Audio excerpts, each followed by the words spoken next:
Holy One, as we gather in this morning in worship of you, we gather lifting up our thanks for all that is good. We give thanks for the joys of summer. We lift up the celebrations and travels of friends. We ask for their safe passage and for renewing times spent with beloveds. We give thanks also, Lord, for the ones that stay at home, that make the places that we call home worth returning to. We give thanks for the sun and the rain as they come in turn, bringing renewal and bringing life to this world. For all good things, Lord, we give you our thanks and our gratitude. We give thanks for the places we call home, Lord, and the ones that fill those places.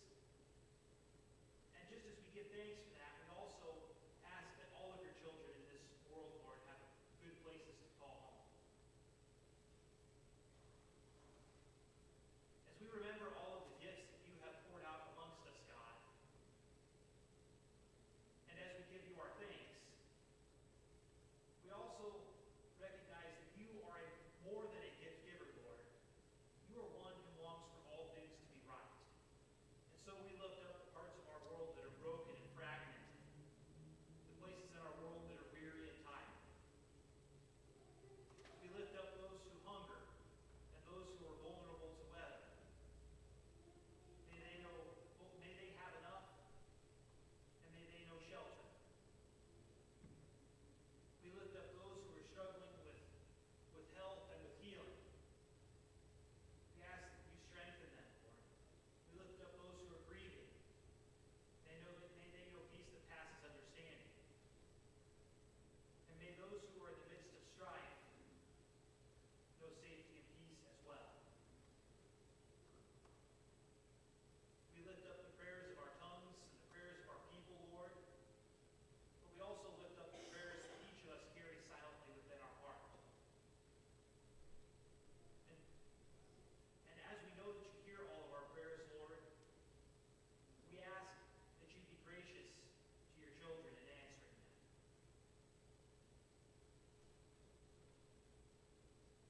And finally, Lord, we remember that we are your church.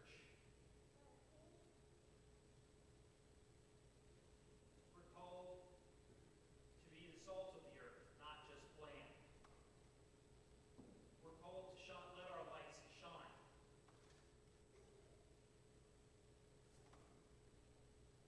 Help us to do the work of your church. Guide our feet to go where you may send us. Use our voices to speak words of truth and peace and hope and reconciliation. Use our hands to help bring your people together. Help us to be those hugs that bring people together, handshakes of hope. Help us to do the work and that your Son showed us in his life and in his ministry. As we together remember that prayer that you taught us, our Father, who art in heaven, hallowed be thy name.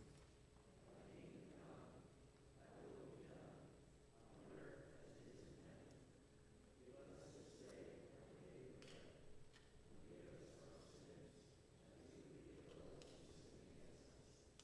Lead us not into temptation, but deliver us from evil. For thine is the kingdom, and power, and glory forever.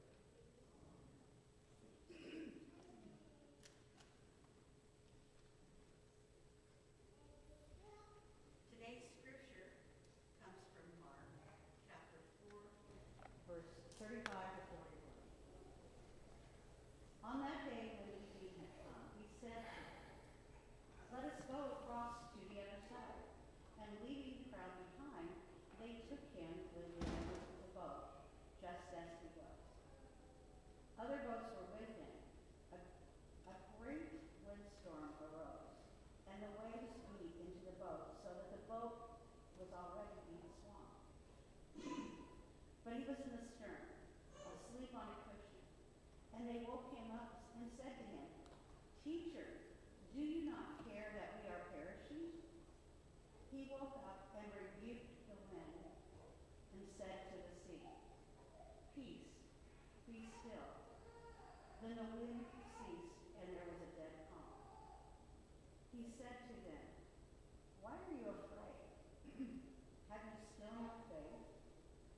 And they were filled with great awe, and said to another, Who then is this, that even the wind and the sea obey him?" This is the word of God. Thanks be to God.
may we always give thanks for the gift of music.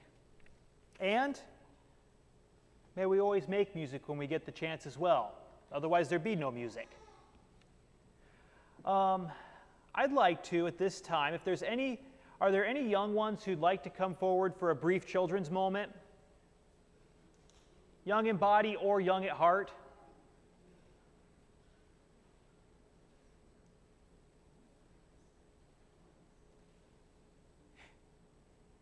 If not, that's all right.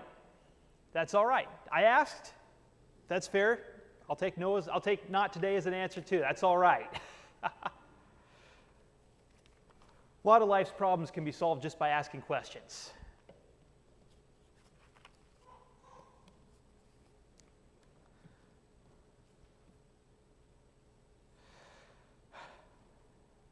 Once again, good morning.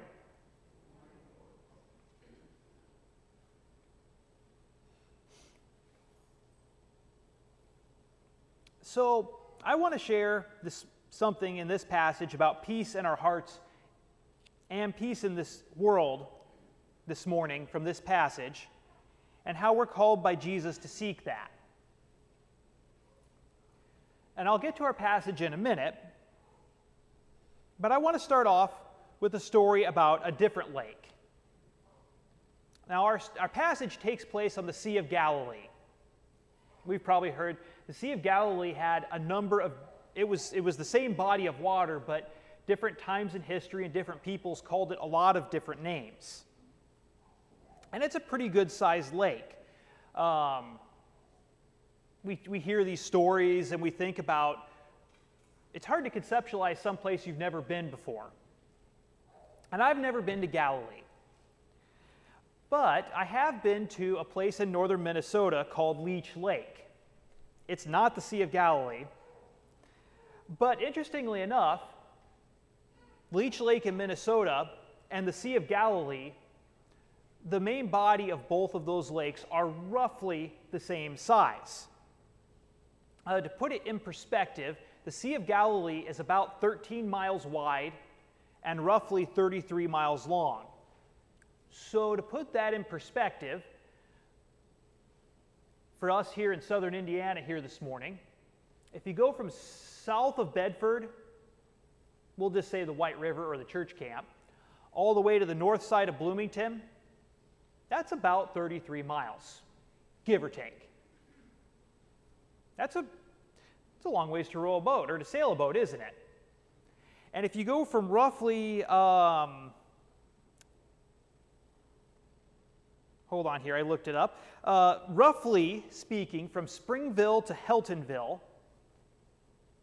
I was having fun looking at a map earlier, that's about how wide that is. So, or for a comparison to the Sea of Galilee, that's Leech Lake, so roughly speaking, if you've been there. It's a big body. I don't know about you, but I was told those stories when I was itty-bitty. I never pictured that lake quite that big. That's a lot of water. And my father, I know I asked and he gave me permission to tell a couple of stories this morning. My father grew up going to that lake. His grandfather took him up there. And my family, we went up there quite a number of times over the years. Now, I could talk for a long time about different fishing trips. And I'll save the big fish stories for after church. There are some. It's fishing. Come on, we all know people who go fishing. There's always a big fish story. We'll save those for after church. And I can also talk a lot about the history of that lake. That lake has an absolutely fascinating history.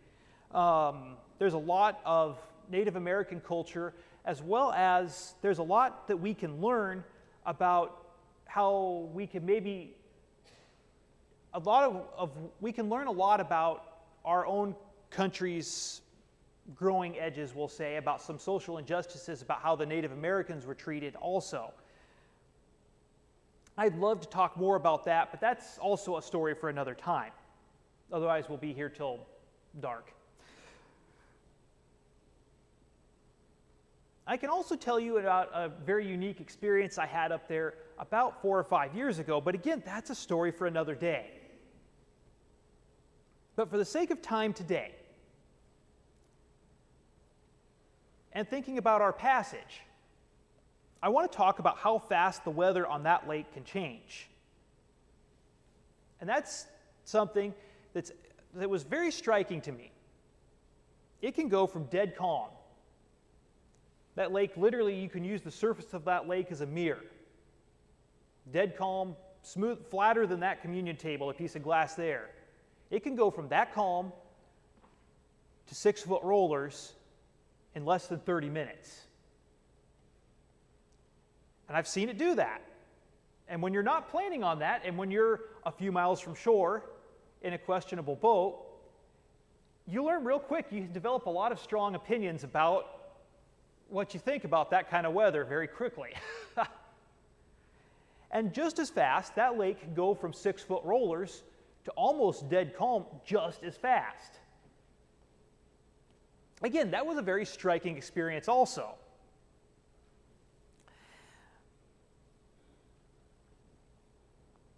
Now, I've heard a little bit of the science and physics of wave energy and what the stuff that happens to make the waves blow up like that and to go out like that. But I'm not a physicist. I'll suffice to say, in practical experience, it happens. And my dad can tell you a few stories about his experiences up there too. He'll gladly tell you about those, of how fast the weather on that lake can change, but we'll suffice to say that it can happen. And so let's take a moment and look back to our passage. The last couple weeks we've heard parables from the Gospel of Mark, and we talked about plants, and we talked about growth, and we talked about seeds. That's been the last couple weeks, hasn't it? And this week, the fishing guys in Mark's Gospel, they get out of the garden and out of the fields, and they get to go back to the water. And a lot of Jesus' disciples were fishing. They came from fishing communities. And we meet the disciples in the boats. We encounter them. They're leaving one of these teaching times that Jesus had, and they're leaving with a crowd. And we're told in our passage that the disciples are leaving with Jesus to go to the other side, and that there's a small flotilla of boats journeying with them. And then we encounter this big storm. And again, I imagine, based on the disciples' responses, they must have been out in the middle of the lake when that storm blew up. There wasn't any easy solution of getting back to shore and getting out of that storm. And as the disciples are in the midst of this, I found it very odd. The disciples, these guys grew up doing this stuff. They knew this lake. They should anyway. They were fishermen. Their parents were fishermen. They should know what to do. And yet, they seem to have forgotten their wits. They've lost their whole history and their background of knowledge about how to read the weather and how to sail on that lake. This is the lake that they had grown up on. They learned how to sail boats from their parents. Their grandparents probably taught them how to make nets. Their great-grandparents, if they knew them, probably taught them how to read the weather on this lake. These guys should know what they're doing. Listening to all of us talk, we remember stuff that our parents taught us, or important people in our lives.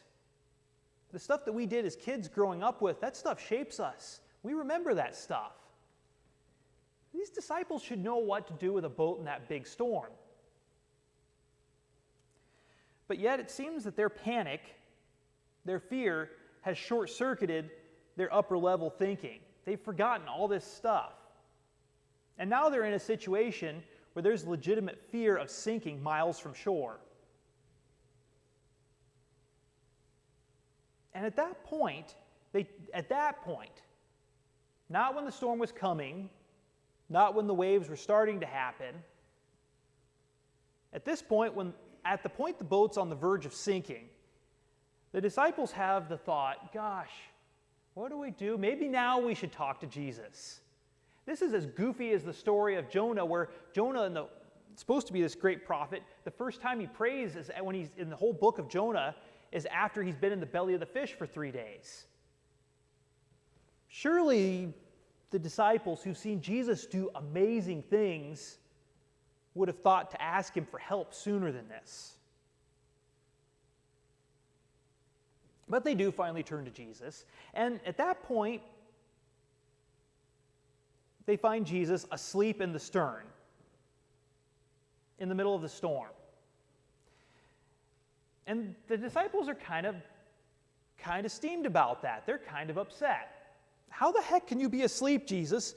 We're going to be fish food, and not in a good way, in a couple minutes if we don't do something. How are you asleep in the back of the boat? And so after this appeal to Jesus, Jesus just gets up and he calms the sea.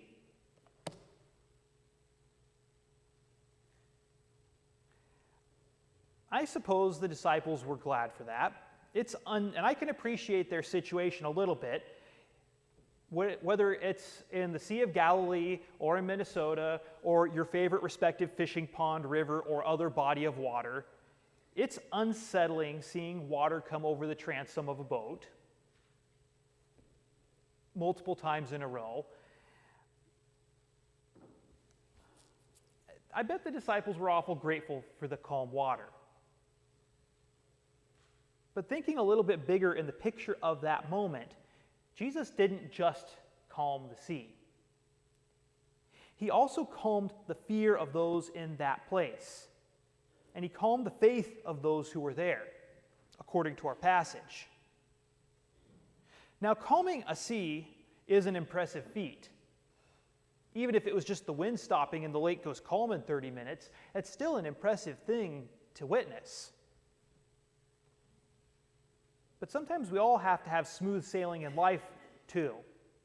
And we can appreciate that if we've been through truly rough seasons of life.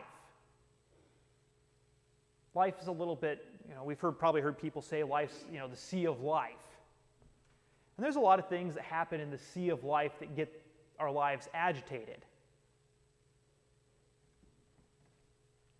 Sometimes it can feel like we're in a storm in life in seasons when we've lost beloveds, whether they've moved away, friendships have kind of gone their course, or beloveds have passed away.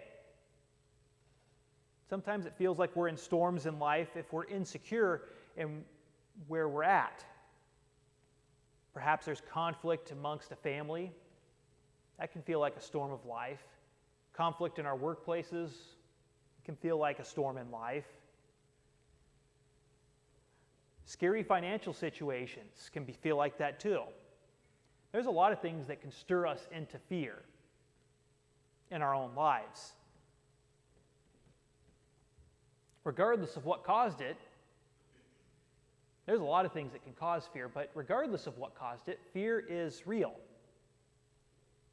I've learned when somebody says that they're afraid of something happening, I've learned to take that, even if it seems like it's something arcane and silly, the fear is real. That's something worth, even if it's something that doesn't, maybe it does, maybe it doesn't matter, the fear that someone feels, whatever's causing it, is quite sincere and real. And I think that's true in our bigger, we think about that in our lives and we're all keenly aware of that. But I think that's true in our bigger world and our communities as well. There are storms that are stirred up by those who want to see strife happen, or harm neighbors, or to get people agitated against each other. To see strife and conflict is never the will of God. And we're called to seek better, to follow better, and to be forces in our lives in opposition to strife and injustice. I'm reminded that the Beatitudes, other words that Jesus said in teaching moments, do not bless those who are seek anger or hatred, nor do they bless bigots or fearmongers. Jesus teaches that we are to care for one another, to build up one another. Expressions of love and mercy, calming love and hope, those are the goals we hear from Jesus. Not vain efforts to seek personal greatness. But there's a lot of things that we could talk out of this, but I'd like to offer a few other wisdoms that we can take from Jesus from our passage. And oftentimes I have to be reminded when we're reading the passages, their scriptures, the Bible, we don't read them as God. We read them as disciples ourselves. Wonderfully flawed, but trying. And that's all of us. We aren't Jesus when we read the stories. We read them as just like the disciples trying to figure out what to do. And I'm reminded that, first of all, it's okay and good to get help when you need it. The disciples waited to get help and they almost sank, didn't they? I kind of poked fun at them a second ago, but how often do we wait too long to get help on things? Sometimes we think about that in specific accidents and stuff like that, but sometimes with how we're feeling in life, do we ever bottle up our feelings and not get help when we're frustrated with stuff? Or solve our own challenges, or not talk about things, and then later regret it? Do we oftentimes ignore advice from others who have our well-being at heart? Just wisdom and food for thought. The disciples teach us it's good to ask for help. Secondly, when life gets tough, it's also good to take time to rest and to seek a little bit of inner stillness. Take a pause. Take a breather.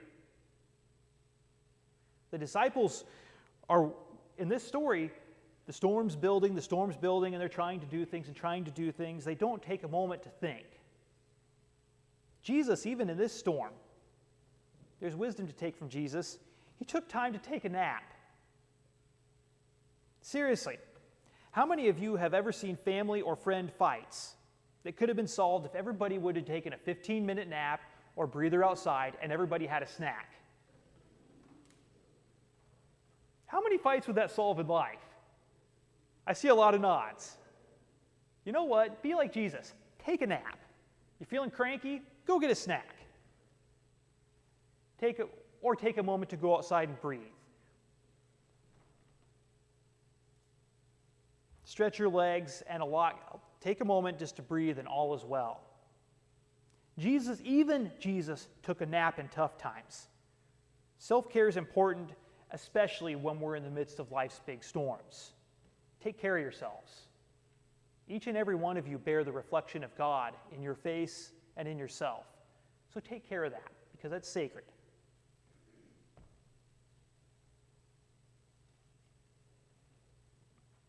And perhaps the biggest wisdom we could take from this passage is that in life, there are times when storms come up from nowhere. Not weather, but times when life is turmoil. We have big life changes. And there have probably been times when we've all encountered those who would rather turn us against one another over our differences. Instead of helping us be people, instead of helping us embrace and celebrate our humanity. There are people who would want us to hate or to fear our neighbors instead of caring for them or considering their well-being as well. Sometimes there's people who stir up storms in life. And I'm reminded that soap operas might be fun to watch, but they're not fun when somebody inserts you into the middle of their soap opera or tries to make your life into a soap opera. And in the midst of that, we've heard the old adage, it's always good when calmer heads prevail. There's always some truth in that. I was talking with somebody before church here a few minutes ago. When we grow up, there's a lot of people that we look up to who are those calmer heads that we look to for wisdom and for guidance. I'm reminded that the guy that gave me this stole, it's a beautiful thing. And all these different pieces, and it has some significance to it. He was somebody that when I was in seminary, he always had a good word of wisdom. Always a word of advice. Even when my life seemed like it was in a hurricane, he always knew what to say to do that, to kind of calm things a little bit. And, well, there was times where my life would seem crazy, and I'd call Skip and, hey, Skip, what do you think about this situation? Well, Skip was bearing a little bit of reflection of Jesus and who he chose to be in his life. And this stole is reminding of that you have to pull all of the pieces together to have something beautiful in life.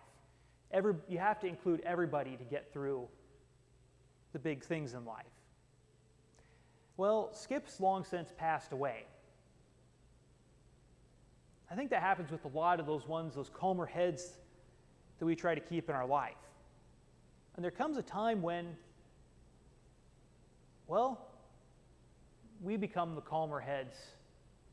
We have to have the courage to be the ones who try to speak with words of hope, words of inclusion. When people try to agitate us in the midst of something that's going on,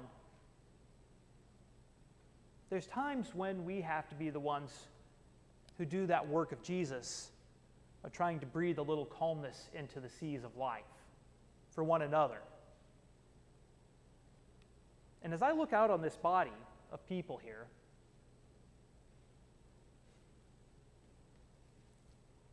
I'm reminded that you all are capable of that. I hear in our stories of things that are going on in our lives, you all doing that work of trying to make this world a little brighter for somebody else, to give somebody else a little bit of inspiration or hope, to share what is good. And we all know things that are good for us. Whether it's those words of inspiration, words of hope, something positive, a little light in this world. You're a little light, you let it shine. We're called to do that in this world.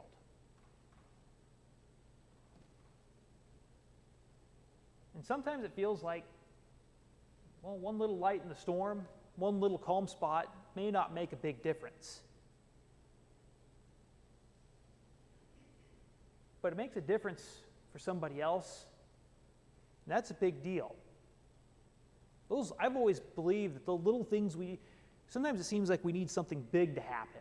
We need Jesus to come squelch the whole storm. Well, but it makes I've always believed, though, the little things we do make a big difference. And as I look out here, there's a sea of good people here who believe in doing a little good in the world in all of our different ways. Much like this stole is made of all these different colors and pieces. A lot of colors there. Each of us is one of those pieces, doing a little good. And together, just like the beauty of these stained glass windows, it takes all those different pieces working in concert to make those images. That's us. Let's give thanks for those calmer heads in life that have shown us a better way to live our lives. Let's give thanks for those people. And in turn, let's try to make sure everybody in this world gets through this big sea of life together. Sound good? I'm glad you all said yes, because I made a big deal out of asking questions earlier. But you all said yes, so let's go do that.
This time I invite us to prepare for communion.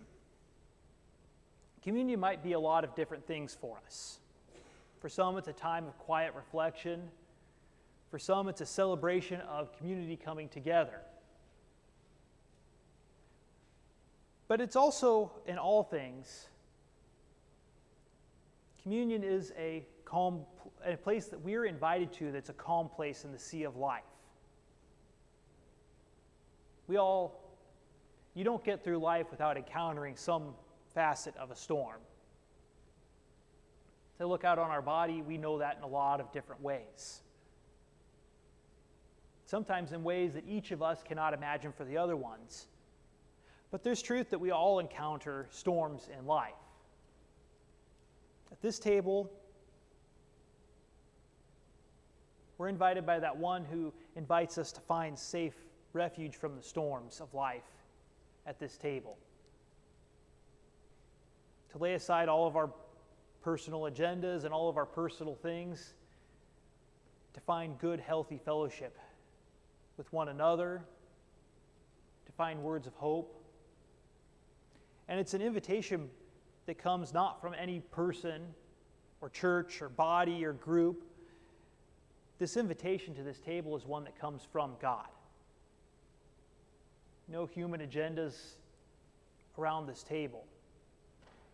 Just an invitation for everyone to come together around this table, to be a part of God's hope, to share in forgiveness and grace, to share in love and mercy together.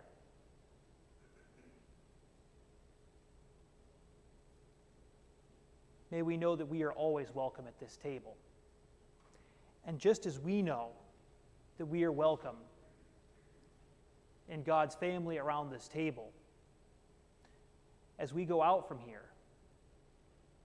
may we share with the world, with all we meet and greet, God's invitation to be a part of this love, to be a part of what God is doing. If we know this is good for us, we need to share what's good with the world.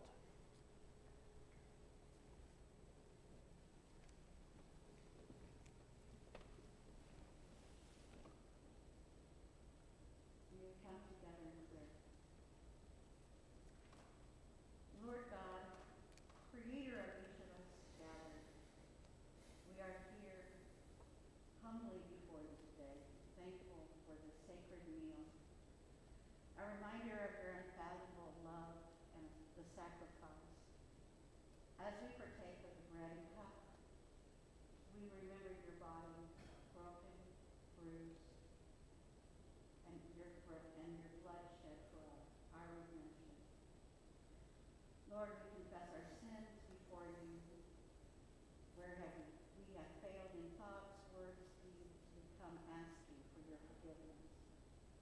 For only through your grace are we forgiven. We gather around this table where all are welcome to share. Let this act as a renewal of our spirits, a rebirth of our faith. Holy Spirit, guide us on the path to righteousness. We desire to be more like you each day, to let go of what hinders us and embrace your divine love. In Jesus' name we pray. Amen.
We remember that night in the upper room when Jesus gathered with his followers. While they were gathered there, he took a loaf of bread, and after blessing it, he broke it and he passed it among them and said, "Take and eat, all of you. This is my body broken for you." And likewise he took a cup, and after blessing it, he passed it among them and said, "Take and drink, all of you. This is the cup of hope poured out in love for you."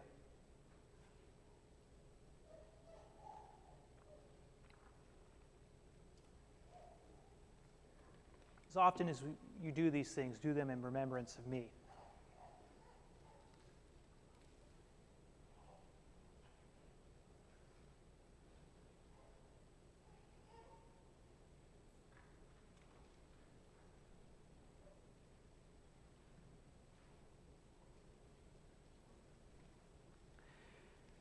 As we come to the close of the service and we prepare to go about taking care of whatever we have this afternoon,